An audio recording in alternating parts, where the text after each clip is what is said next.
Hello everybody, looking forward to chatting today about the Middle Eastern market for Colombian emeralds. And I'll be joined by Phil Spencer of London DE Fine Jewellery, which is a brand based in the Hatton Garden district of London that supplies fabulous emerald jewellery as well as bespoke emerald jewellery. So just waiting now for Phil to join us and then we'll get underway.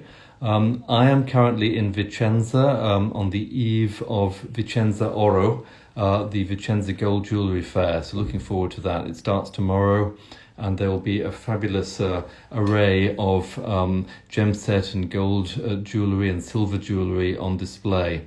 Looking forward to getting underway with that show tomorrow. I see that Phil has just joined us, so let's see if I can bring... Phil, if you invite yourself in, and then we can chat all about Colombian emerald jewellery in the Middle Eastern market. Yes, I'm here in Vicenza. We've got over 1,000 visitors, 1,000 exhibitors in the Vicenza Fair starting tomorrow. So it's, I think people will be delighted to gather together and do business. There have been very few trade shows so far this year. This is probably the biggest one in Europe, kicking off the season for trade fairs. So I'm just now waiting for Phil to make the connection and then we can start chatting about... Oh, there it is, I can see it. Very good. Excellent. Momentarily. And Phil, I believe, will be calling in from London. There. Hey, Phil. How are you?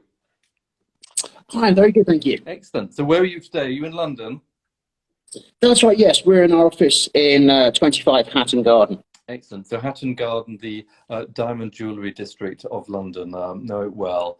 I was just saying to our viewers that I'm in Vicenza, Italy, on the eve of the Vicenza Oro Gold Jewellery Show, one of the first trade fairs of the calendar year. So everybody be looking forward to gather tomorrow, and we've got over 1,000 exhibitors coming, so it'll be a wonderful opportunity for the trade community to get together.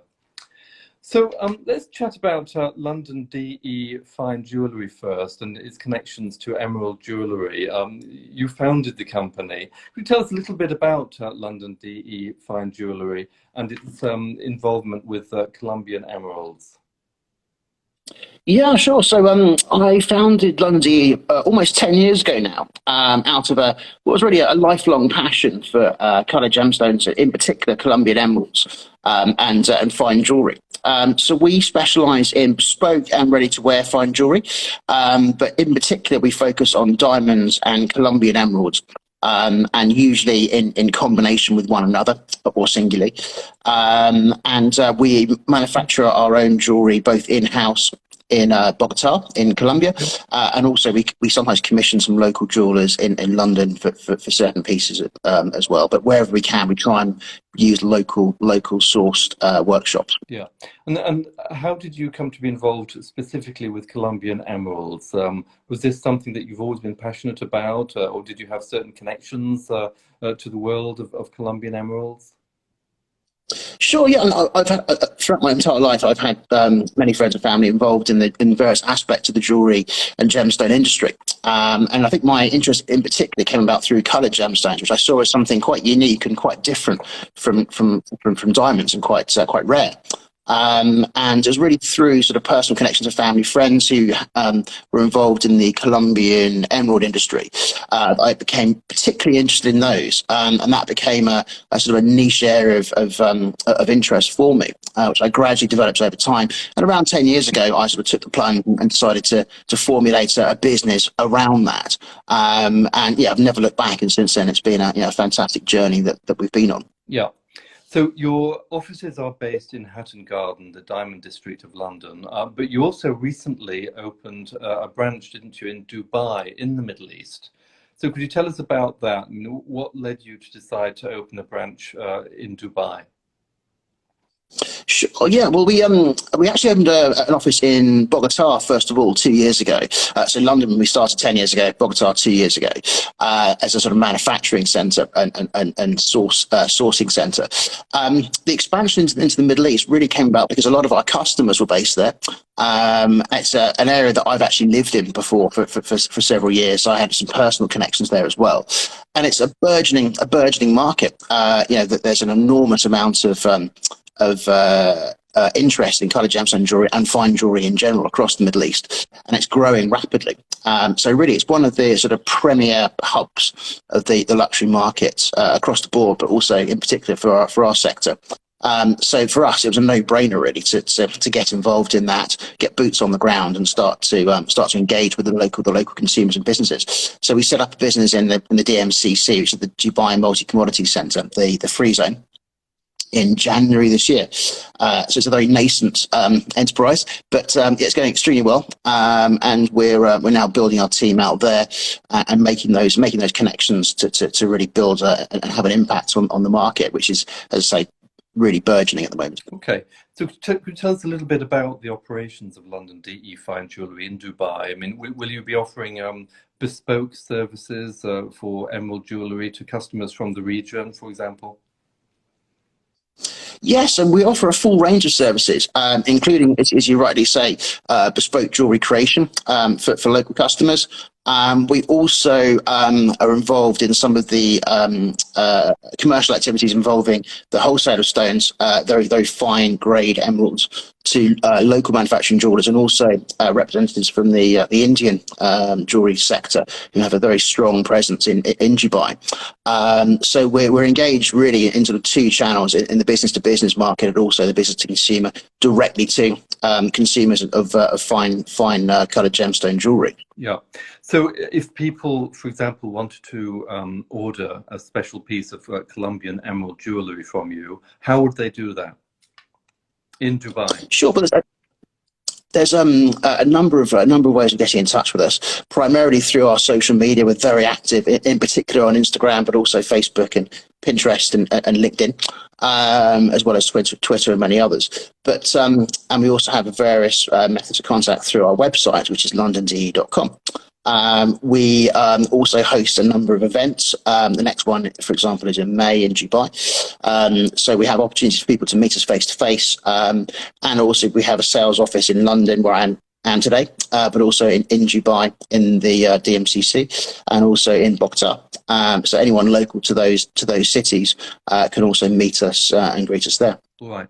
So you've said that the demand for Colombian emeralds in the Middle East region is burgeoning. Could you elaborate a little bit more about that? I mean, why is the market strong in the Middle East? I think there's a number of factors. It's not burdened by some of the historical trends that you saw in Europe and North America, where diamonds really dominated for centuries, and obviously, De Beers were a major driver behind that. So in a sense, the Middle East is a little bit of a blank canvas. Obviously, diamonds are a very important part of the market there, but they don't have quite the same sort of cultural connection that we do with them, or in terms of cultural dominance of diamonds is less there. So actually, they're more open to kind of gemstones as a material, and I think also the individuality aspect of it has come across extremely well, and it's really driven in well with their cultural identity. So I think that sort of played into it as well. Yeah. So looking across the Middle East, I mean, where would you say the demand is strongest for Colombian emeralds and Colombian emerald jewellery? Is it very much driven by the Gulf region? Yes, I mean, Dubai is probably the epicenter, which is the main reason why we focused on that as a first point of activity in the region. But yeah, across the whole of the GCC, there's a lot of interest in Saudi Arabia, Kuwait, Qatar, Bahrain, and many of the other Gulf states. So yes, I think there's a universal appeal, and certainly a very, very healthy market for our goods and services. And is this largely for engagement ring jewellery, sort of engagement rings set with Colombian emeralds, for example, or is it for just going to parties and other events? Yeah, I would say all of the above. So Yeah, a lot of the pieces we produce are bridal jewellery of various descriptions, but we also produce all manner of pendants, necklaces, earrings, any item of jewellery that you care to mention. Yes, it really is that we cover the whole market. Yeah. So, by the way, viewers, you're most welcome to ask questions about the Middle Eastern market for Colombian emeralds. I mean, ask anything you want, and we'll forward those questions to Phil. So, Phil, looking forward about to the outlook for the market for the Middle Eastern demand for Colombian emeralds. What can you tell us about the kind of marketing efforts you foresee, but also the general outlook for the market, and particularly as we're sort of facing quite straitened times globally at the moment due to the pandemic and also the war in Ukraine? Certainly. Well, I think there's enormous potential for market growth in the region. One of the more interesting developments recently is the fact that the UAE have announced they're going to drop their 5% VAT on emeralds and their 5% import tariff on emeralds. So that's going to have a very, very positive effect on the industry. And in fact, there have been various emerald tenders recently at TMCC. So I think that it's definitely growing as a segment of the market. We very much want to be front and center of that growth. And I think in terms of how the marketing is going to develop, I think because of the pandemic, people are now engaging much more online and on social media than they ever had done before. But I think also the Middle East is very much a face-to-face culture. I think people like to do business face-to-face. So actually, as the pandemic lifts, hopefully continues to lift, we should see a continued sort of rise in demand as people gain confidence to actually start to interact in person again. Yeah. And how do you see, if you like, digital or online marketing of Colombian emerald jewellery in the Middle East and the outlook?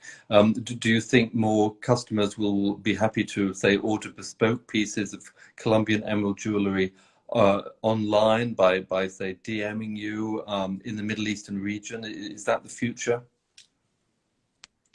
I think the future's a hybrid. I think we'll never go away from being a social creature. So we'll always want to meet one another wherever we possibly can. But obviously distance these days is no object. So we have customers all over the world, many of whom we've never actually met. So I think it's about exploiting technology, but also recognizing the fact that wherever we can, it's good to sit down and meet in person.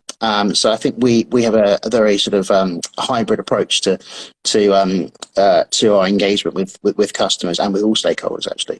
Yeah. So I think that that'll be the future, where people, wherever they can, will meet. Where they can't, then obviously there's technology there to solve that. So I think that's probably how things are going to progress. Yeah. So you were recently in Dubai, weren't you, coinciding with the Jewellery, Gem and Technology trade show? How did that go for you? And also what were your impressions about, if you like, the demand and tastes for Colombian emerald jewellery in the region? Yes, I think it was a fascinating event, and it had a very good attendance as well, which is again another positive sign that people are starting to have more confidence to attend these things in person. It was very striking how much coloured gemstone, in particular Colombian emerald jewellery, there was at JGT. A number of companies we've dealt with before in Colombia were actually there in person. And we were able to meet sort of people that we've had contact before for quite some time in Colombia. So that was a great opportunity to catch up with a number of people. Yes, I think it was very striking how much of an impression Colombian emeralds have made in the region. And I think JGT was a really good showcase for that. And it really did paint the segment in a very good light. Yeah.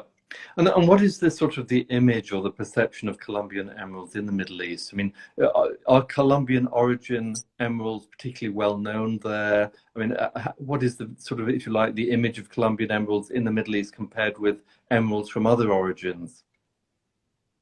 There's obviously the emeralds are produced in a number of countries, including parts of East Africa and Afghanistan, as well as Brazil. But I think around the world, there's still a recognition that, or a consensus of opinion, that Colombian emeralds have the greatest colour and transparency, greatest depth of colour in particular.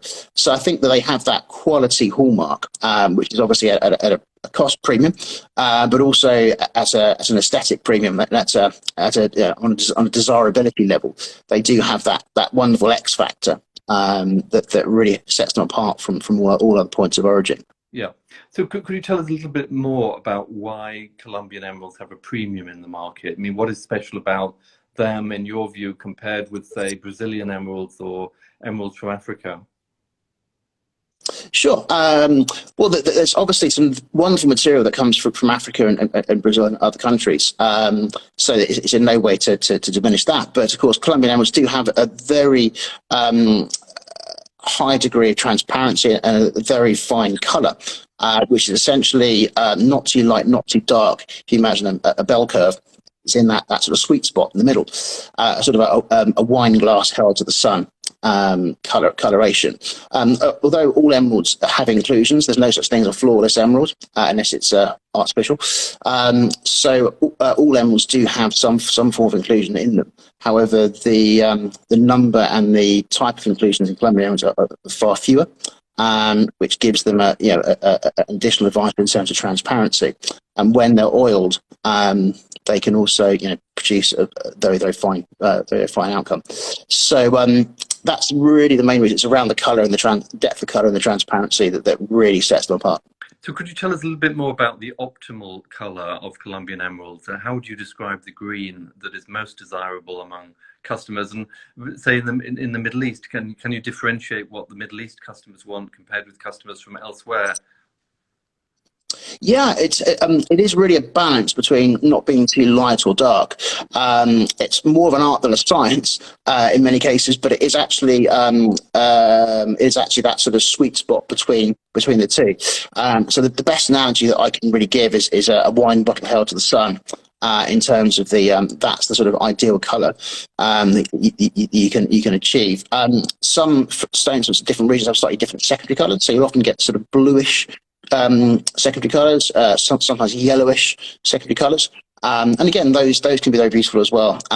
So that there's a range of desirability around Colombian stones. Mm. And what can you tell us about the various treatments of emeralds, including Colombian emeralds, and how that may enhance their desirability in the market? Sure. Well, the vast majority of emeralds are oiled. Normally, that's done by the application of a very light amount of oil. So this is generally regarded as minor oiling when it's to a minor degree. And all that does is literally fill the surface-reaching fissures, which are the small cracks, essentially, that are to be found in any emerald. So where those reach the surface, if you apply a light amount of oil to them, it fills those surface-reaching fissures and makes the stone appear smoother and more transparent. When it comes to heavily oiled stones, when a lot of oil has been applied to fill a lot of surface-reaching fissures, that can have a detrimental effect on the value because it affects the quality of the stone. Over time, it'll degrade, and that lowers the desirability of the stone. You will find some very fine examples which are known as no oil stones that have had no oil applied to them whatsoever, because they have too few or no surface reaching fissures inside their structure. So again, they carry a very heavy premium. I would say that the majority of the stones that we sell are minor oil, simply because they are very beautiful. But obviously, you don't have to pay the additional premium that you have to pay for a no oil stone. But often it's very much personal preference. To draw an analogy with the diamond market, it's a bit like buying an internally flawless stone versus a flawless stone. The difference is absolutely minuscule unless you're under an enormous microscope. But people will still pay a premium for that minute difference. So that's a sort of a reasonable analogy for no oil stones versus minor oil stones. Mm. And do you expect in the Middle East customers to come to you, say, for bespoke orders and to say, look, they want a flawless emerald or they want one with minimum fissures, and can you accommodate their demands? Yes, I mean, it's actually not possible to create a flawless emerald. I think you were struggling with your sound then. Did you just touch something on your phone? The sound is The sound quality's just dropped back a little bit. I Oh, did. there Can you you go. hear me now? Fine. That's fine. That's fine. Very good. Sure. Yeah. So in terms of the quality.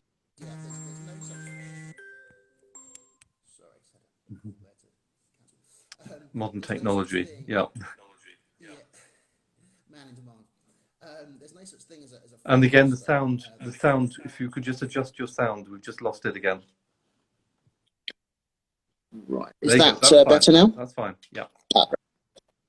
So yeah, there's no such thing as a flawless emerald. They all contain a minor degree of inclusions, which actually makes them unique. So it's rather like a fingerprint, essentially, and it is actually possible to tell one stone from another by the positioning of their inclusions. They are different in the sense that people often think of diamonds and think, oh, the more valuable they are, the better the transparency, or the better the clarity. So people tend to get confused a little bit when it comes to coloured stones because the in essence the clues in the name, that with coloured gemstones it is the depth of the colour that gives them the principal driver for their value. Yeah. So let's discuss a little bit more the outlook for the Middle Eastern market for Colombian emeralds. I mean, the high end of the market, for really exquisite Colombian emeralds. What is your view as to how that market will be over the coming months? We've got some sort of bellwether events that will be, that will sort of indicate market trends in the next several weeks, such as the Gem Genève show in Geneva and the magnificent jewels auctions staged by Christie's and Sotheby's in Geneva in early May, where the prices that are achieved at auction will be an indicator of the health of the market. But what in your view, is the sort of broad outlook for Middle Eastern collector demand, say, for Colombian emerald jewellery in the weeks and months ahead? Well, it's very, very positive at the moment, I would say. There's been an enormous amount of interest in particularly coloured stones, and I was in Dubai a few weeks ago, and they're actually auctioning the 500 carat black diamond. So that there's an array of very interesting stones appearing on the market at the moment. But I think yeah, the future is very, very, very promising.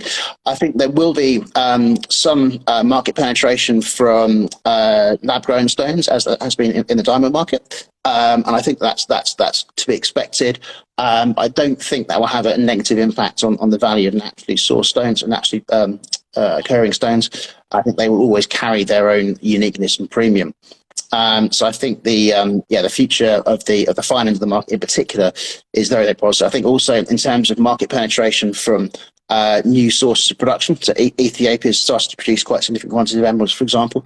I think that will obviously increase the saturation in the lower end of the market, in the middle of the market perhaps, but it shouldn't affect the high end too much. So I think that the outlet's pretty promising. I think the price charts I've seen, certainly from people like GemVal, for example, have shown a very, very positive trend over recent years. So I think it's looking like that will be set to continue for quite some time. Okay. So in terms of the global economy, in the context of the war in Ukraine, but also, if you like, supply chain bottlenecks all around the world, and also the consequence of the pandemic, we are seeing a significant pickup in inflation in the world economy, including in the United States, in Britain, and in European countries. And also fuel prices obviously are rising very sharply, energy prices and food prices. What impact do you see that having at the top end of the market for Colombian emerald jewellery in the Middle East? I mean, do you think that certain types of Colombian emerald jewellery can be seen as a store of value at a time of rising inflation? Absolutely, yes, and as we've seen with gold prices breaking through $2,000 an ounce, I think there's certainly a growing market for treasure assets, and coloured gemstones are certainly part of the mix for that. In terms of the actual situation in the Ukraine at the moment, Russia is a major producer of diamonds, and that has had a significant effect on the on the diamond price. However, it's not had a noticeable effect on coloured gemstones. So we've certainly not seen any major impact in terms of how that's been affecting the market. I think globally, diamond prices will probably level off once the situation, as will many other commodity prices, once the situation has unfolded fully in the Ukraine. But I don't see any noticeable impacts at the moment, certainly. Within the coloured gemstone market and the Colombian emerald market in particular. Yeah, got an interesting comment from Alan Poultney, Gems. Chinese demand has increased significantly, and this will push up prices. Just wondering what your thoughts are on that. How do you see the Chinese demand picture for Colombian emeralds going forward? Absolutely, yes, and that's also a key target market for us. I'm actually attending a conference in Singapore in May, which is focused on the Asia Pacific market in particular. So yes, I think that there's a burgeoning market also in China and the Far East, and in many ways Singapore is the gateway to that. Yeah, I think that's largely as a result of the growth in disposable income in China, and that's having a very strong effect on the market as a whole. Yeah. Now you have a conference coming up. Could you tell us a little bit about this event? What's it called, and where and when does it take place? Sure. Yes, we're very excited about this. This is our first major event post-COVID. So we're delighted to be hosting it at the DMCC Conference Centre in Dubai on the 12th to the 14th of May. It's the International Emerald Conference. I say we are the hosts, and we have an amazing lineup of people presenting and also attending the event, from the journalistic world, from the academic world, and scientific world in terms of gemological laboratories, as well as some members of the diplomatic service from a number of countries, and some very interesting business people and investors. So I think a very eclectic mix of very experienced and interesting individuals. Yeah. And to go to the link to register for that conference, if you go to the Jewellery Outlook homepage article about this Instagram Live, at the top of the homepage, click on that article, you'll find the link there. Just click on the link and you can register for the conference digitally. Could you tell us a little bit more about the content of the event, the speakers and sponsors and so forth? Sure. Yeah, so the main focus will be on the Colombian emerald market in the Middle East and how it's developing, the challenges that it faces, and obviously the opportunities that are presented for it as well. To give you a brief flavour of some of the people we have attending and presenting, we've got, excuse my pronunciation, Jaima Min, who is the Colombian ambassador to the UAE.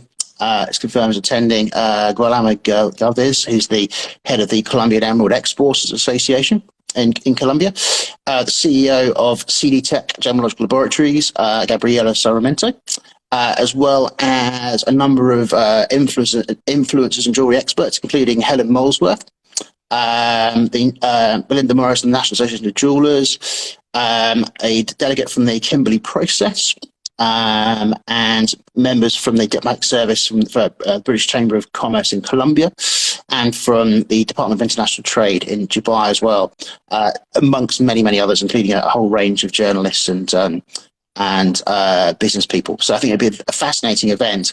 It'll be held predominantly over 2 days, with the 12th and the 13th of May this year. And there's a third day, which is a Saturday, which is sort of left to one side almost for one-to-one meetings, networking, and more sort of casual engagement between the attendees from the conference. So the main sort of bulk of the event is over the 12th and 13th of May, and then there's a sort of follow-up day essentially for any other meetings that can be arranged. So I think that will be a fascinating event. We've got we're hoping to get as much as we can out online and post on social media, but obviously we'd encourage people to attend in person if they possibly can. It's obviously free of charge, and we're hosting the event with full refreshments and other hospitality included, including a champagne reception at the end of the second day. Fantastic.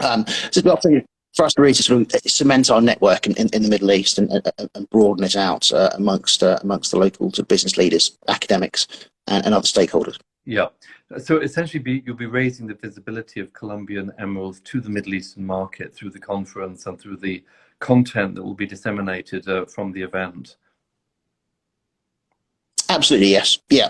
And it'll also be a great chance for networking. It's a great chance to mix with some of the people I've just mentioned a moment ago, plus many, many more, and actually sort of get extra contacts in your diary for future reference as well. So I think it'd be a great opportunity, A, for it in its own right, and B, also for that networking opportunity between those fascinating individuals. Yeah. So are you planning in principle to hold further events down the line, other conferences in due course?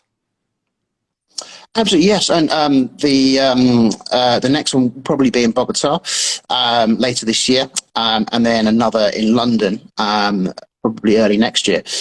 So we plan to host these on a sort of annual, perhaps 6-monthly basis going forward as a real opportunity to, as I say, mix these interesting people together and really sort of get the maximum possible benefit from that. Yeah. And do you see part of the role of these conferences to be educational, essentially, as well as marketing? Absolutely, yes. I think that there's a lot of misconceptions around many issues in our industry, including stone treatment, certification, origin, ethical sourcing is a massive issue in the industry, and how it can be improved and also demonstrated. So there's a lot of sort of key issues there that are very educational in nature that we can really get across and also help to kind of push out some of the less savoury aspects of the industry that inevitably are present. So we're very conscious of the fact that we're a responsible company, and we want to make sure that we help promote those practices as far as possible. Yeah. So in terms of the Middle Eastern market for Colombian jewellery, I mean, what is the perception of responsible supply chain and sustainability for Colombian emeralds? Yeah, I think it's raised in profile significantly, increase in profile markedly over recent years.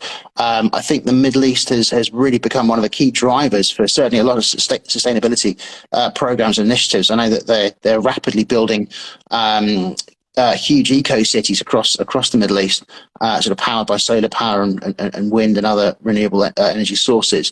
So I think they're becoming really keen on driving some of the initiatives forward.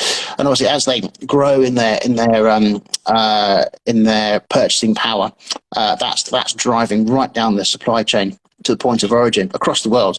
I think that's having a very positive effect on a lot of the responsible sourcing issues, not just in Colombian emeralds, but across the whole luxury and broader sector. And is the desire for a sustainable Colombian emerald jewel in the Middle East, is it very much driven by the consumer, would you say? How perceptive is the consumer in the region about Colombian emerald jewellery? I would say it's consumer led, certainly, and it's largely driven from the sort of millennial and the younger generations, and that's really coming to the fore now. And I think people do vote with their feet, so it's beholden on everyone in the industry to respond to those consumer demands and to satisfy them. But yeah, I think it is very much coming from the consumer, and it's driving the initiatives forward. And things like we're proud to member the Responsible Jewellery Council, for example, in the UK.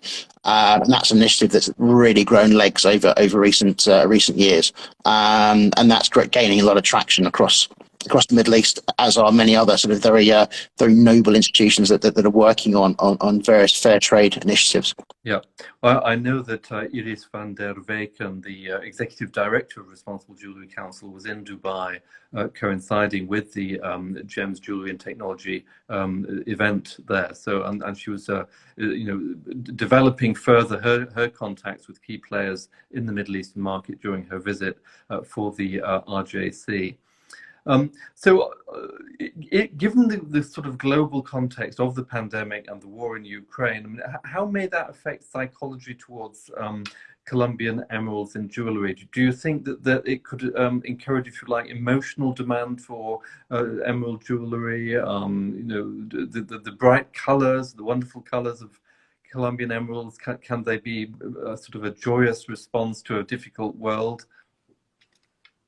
Yes, I think during the pandemic we've seen a lot of actually demands being increasing steadily throughout the whole of the past 3 or 4 years, irrespective of the pandemic. But certainly, COVID's not held us back in any way, shape, or form. I think people are still very, very keen on individuality.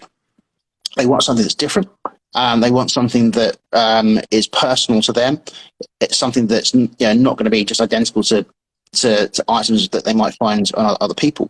I think, and also disposable incomes are increasing. Many people during the pandemic actually found their incomes went up because they weren't going on holiday, they weren't doing various other things. So a lot of people have actually found they've got spare cash available, and people are now largely splashing out as a bit of retail therapy to reward themselves for all the various lockdowns and things we've all had to endure over the past couple of years. So I think there's certainly a post-pandemic bounce, or even a pandemic bounce in itself that perhaps even started a couple of years ago. That's been very positive for the industry. It certainly helped drive prices up. Obviously, disruptions in the supply side relating to COVID have restricted supply to some extent, so that's also had an upwards push on prices. We're seeing a great deal of interest, and the market's definitely growing. Yeah. And in terms of sort of style and design, can you sort of give a few pointers as to in what combinations of other precious materials Colombian emeralds can fit well with? I mean, for London DE fine jewellery, do you tend to produce a lot of sort of Colombian emerald jewellery in yellow gold, or do you use white gold? What is it? White diamonds you combine with Colombian emeralds? Yeah, so typically yellow gold's a very, very popular choice. A lot of locally produced jewellery in South America is set in white gold. Those are sort of the main metal types. But in terms of the combinations with diamonds, there's some wonderful designs that incorporate halos, for example, where the diamonds are set around a centre stone, an emerald centre stone, which creates a wonderful visual effect as it reflects all the light into the stone itself, deepening the colour. There's a lot of combinations that you can do. A lot of antique and Art Deco designs coming back into focus now. So there are a lot of trilogy designs where centre stone is adorned with a pair of flanking stones that are diamonds. And there's lots and lots of ideas that people can play with. Also, setting lots of small stones in patterns is becoming more popular now, and asymmetrical jewellery. For example, Megan Fox's engagement ring recently, that was a good example of that's becoming more and more popular now, to have asymmetrical designs included in jewellery sets. Yeah. In terms of design and weights, I mean, given that gold prices are very strong at the moment, do you foresee there'll be sort of a greater proliferation of lighter weight gold jewellery with emeralds in the future, more minimalist designs, or not necessarily? We've not seen that. I mean, the bulk of the cost involved in creating jewellery is actually with the stone, certainly at the higher end of the market. So generally, the metal seems to be a lower consideration when it comes to the overall pricing.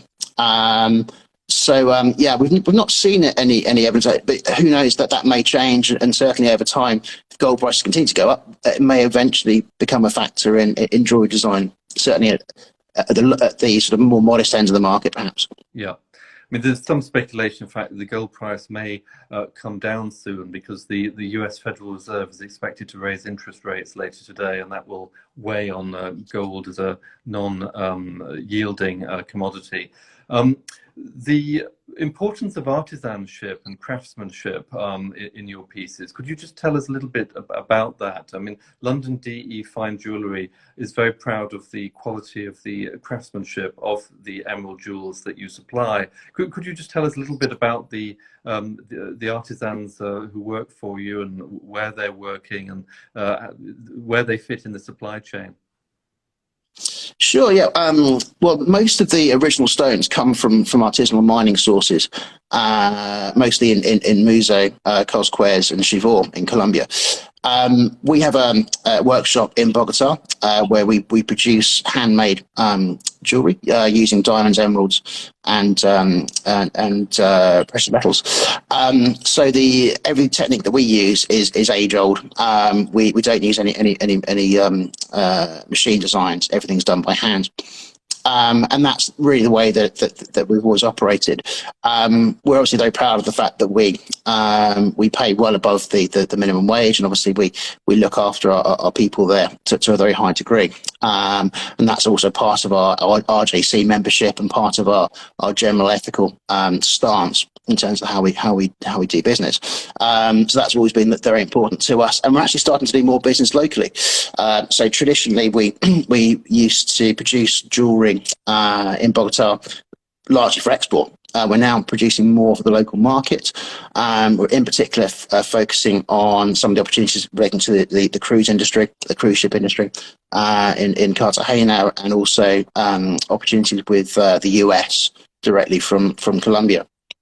So all of these new initiatives are starting to kick in, and we're seeing these increasing opportunities arise. In terms of the marketing of Colombian emeralds to the Middle East, apart from yourselves as a supplier, who are the other broad organizations, bodies, and companies that are actively involved in, proactively marketing Colombian emerald jewelry to the Middle Eastern market? Yeah, it's starting to raise in profile. Fura recently hosted a tender in Dubai, in the DMCC, where we're also operating. I think that was focused largely on rough stones rather than cut and polished stones.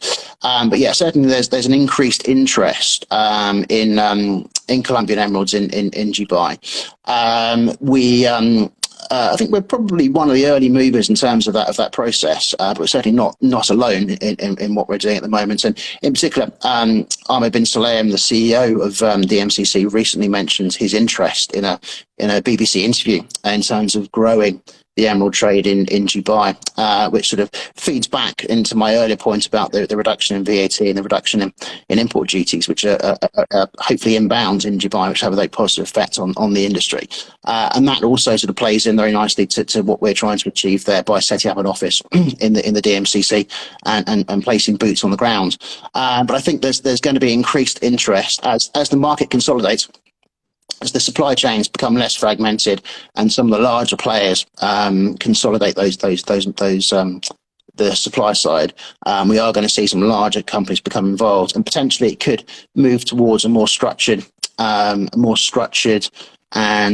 corporate sector as time goes on. But at the moment, it's still largely artisanal, and it's largely sort of small players acting collectively that are driving the market at the moment. So what was the trigger for that cut in the import duty of emeralds to Dubai? Who were behind that sort of lobbying push? Where did it come from? It's really it's pressure from, I think, largely from members of the DMCC. Gold, for example, was given an exemption not long ago, and there's an ongoing discussion. I mean, VAT and most taxation is a very new thing in Dubai. I believe VAT came in 2016, and it's been quite controversial, and it's actually been removed from a number of commodities, including gold and diamonds. And it's, as I say, set to be removed from emeralds shortly. So I think that's going to provide an extra opportunity. But I guess there's also an element of policy decision there in order to drive certain markets and to encourage their growth. I think all countries tend to gear some of their taxation around those lines. Yeah. So in terms of the timing of when the import duty is lifted for Colombian emeralds into Dubai, has that already happened, or is that about to happen? It's not happened yet, but it is about to happen. I don't think it's been formally announced, but I think that it's widely known on open source that it will happen, and I think that's going to have a big impact on the trade. It can only be a positive thing. Obviously, the lower taxation levels are, the more trade there will be, inevitably. So that's going to be a big positive. So you think Dubai then could potentially become an increasingly important trading hub for Colombian emerald jewellery to the region of the Middle East? Definitely. I think in the same way that they recently, I was actually in DMCC for the opening of the Israel Diamond Exchange in the DMCC, the first Arab country to partner with the Israel Diamond Exchange. So I think, as you can see, those are partnerships being set. And in fact, Ahmed bin Sulayem stated that he wants to see Dubai become the world's biggest trading centre for diamonds. I believe it already is for uncut diamonds. So it's potentially going to become the biggest for cut diamonds as well. So that's something that's very much a work in progress at the moment. So I can see that colour gemstones can really fill a very strong niche there. And in particular in our market with Colombian stones. So in diamonds, there's an organization called the Natural Diamond Council that promotes the global marketing of natural diamonds. Is there any organization, or could there be, in your view, some sort of organization that can actively market Colombian emeralds in the Middle East or indeed beyond? Yes, there are. So when I was at JGT a couple of weeks ago, I actually, a couple of the people who attended our conference in May were there, so including the head of the Colombian Emerald Exporters Association, Guillermo Galvez, as well as various members of the president of the Federalza, excuse my pronunciation, the Emerald Federation in Colombia. Also pro-Colombia, they're active there as well, who are more of a generic government-backed investment platform for Colombia. And they are also attending our conference. Along with the Colombian ambassador to the UAE in May. So yeah, I think that there's a lot of organised strategy going into promoting them as a very viable and very high margin commodity in the Middle East. Yeah, excellent. Very good. So again, in terms of the upcoming conference, the International Colombian Emerald Conference, which will be taking place in Dubai, I believe the 12th to the 14th of May, that's right, isn't it, Phil? That's correct, yeah. So if you go to the Jewellery Outlook article on the homepage about this Instagram Live, click on that, you will find the link to register for that conference. So please do that. And that will be an excellent showcase for Colombian emeralds. I mean, talking about their attractiveness and their market potential in the region. Great. Well, thank you so much today, Phil, for giving us your time and expertise talking about Colombian emeralds in the Middle East. We really enjoyed it. It's been a very wide-ranging discussion. And thank you also for telling us about London DE Fine Jewellery. For those people who would like to look at fabulous Colombian jewels, please go to the London DE Fine Jewellery website and look at the array of gorgeous jewellery that is on show there. And you can also DM London DE Fine Jewellery on Instagram if you're interested, for example, in potentially ordering a bespoke piece. So there's all kinds of opportunities to get into the delights and beauty of Colombian emerald jewellery. So Phil, thank you so much. Great chatting to you. Thank you. And hope to be speaking with you soon. Thank you very much. Bye-bye then.